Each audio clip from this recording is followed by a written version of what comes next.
प्रश्न 18 का तीसरा, सिद्ध करें कि त्रिभुज एबीसी समद्विबाहु त्रिभुज होगा जिसमें AB बराबर AC यदि और केवल यदि शीर्षलंब AD कोण BAC को समद्विभाजित करे। तो यहां पे एक त्रिभुज बनाना है, त्रिभुज ABC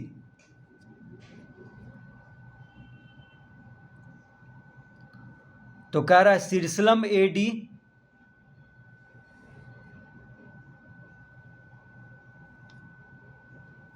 कोण BAC को समद्विभाजित करे, यानी शीर्षलंब AD जो है कोण BAC, कोण BAC कौन हो गया, देखिए BAC यानी इस कोण को समद्विभाजित कर रहा है, यानी दो बराबर भाग में बांट रहा है।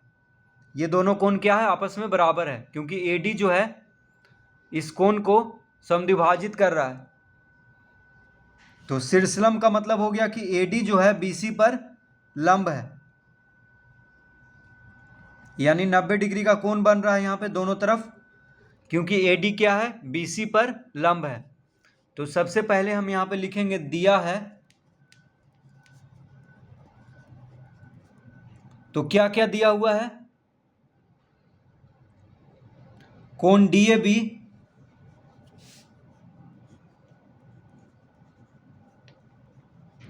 कोण DAB बराबर कोण DAC। देखिए कोण DAB ये हो गया कोण DAB और कोण DAC ये हो गया कोण DAC। ये दोनों कोण क्या है, बराबर है, ये दिया हुआ है क्योंकि AD समद्विभाजक है कोण A का। और क्या दिया हुआ है, AD जो है लंब है BC पर, ये दिया हुआ है, AD क्या है, BC पर लंब है, इसका मतलब ये दोनों कोण बराबर होगा क्योंकि दोनों 90 डिग्री का बनेगा। तो AD लंब है BC पर, ये दोनों देखिए ये दोनों दिया हुआ है, तो इसी के आधार पर इसको हम सिद्ध करेंगे। तो अब लिखेंगे त्रिभुज ADB और त्रिभुज ADC में,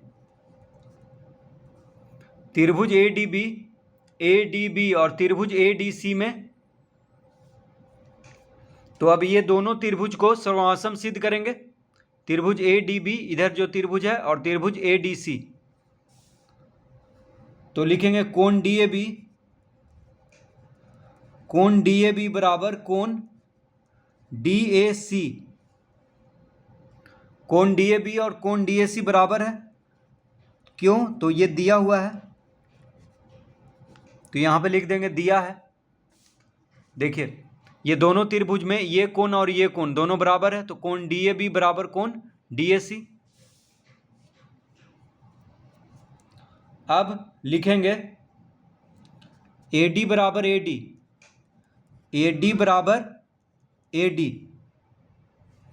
तो AD देखिए दोनों त्रिभुज में आ रहा है, तो AD क्या हुआ, बराबर हो गया, यानी AD दोनों त्रिभुज में है तो AD बराबर AD लिखेंगे। तो यहां पे लिखेंगे उभयनिष्ठ,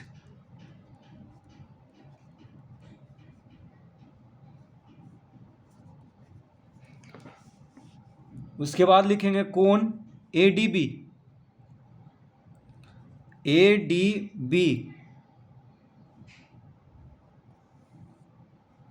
बराबर कोण ADC।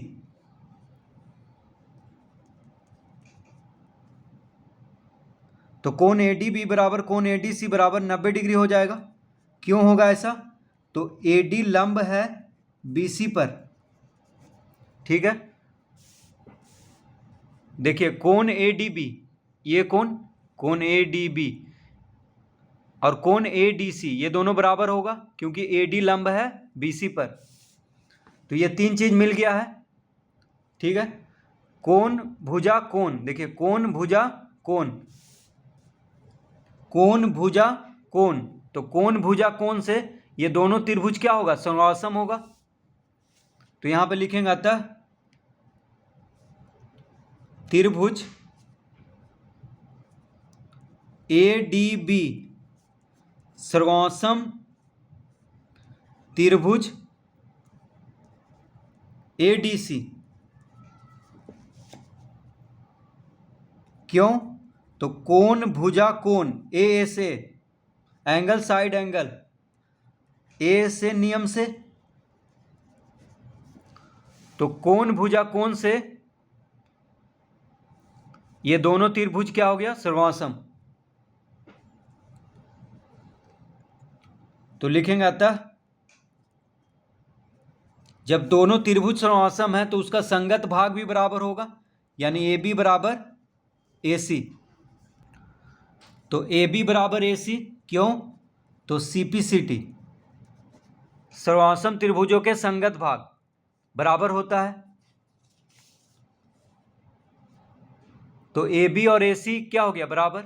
जब दोनों त्रिभुज समसम हो गया तो उसका संगत भाग है, संगत भाग बराबर होता है, तो AB और AC बराबर हो गया। इसका मतलब जब किसी त्रिभुज का दो भुजा बराबर हो तो देखिए AB AC बराबर हो गया, इसका मतलब त्रिभुज ABC क्या हो गया, एक समद्विबाहु त्रिभुज। तो इस तरह से इसको सिद्ध करेंगे।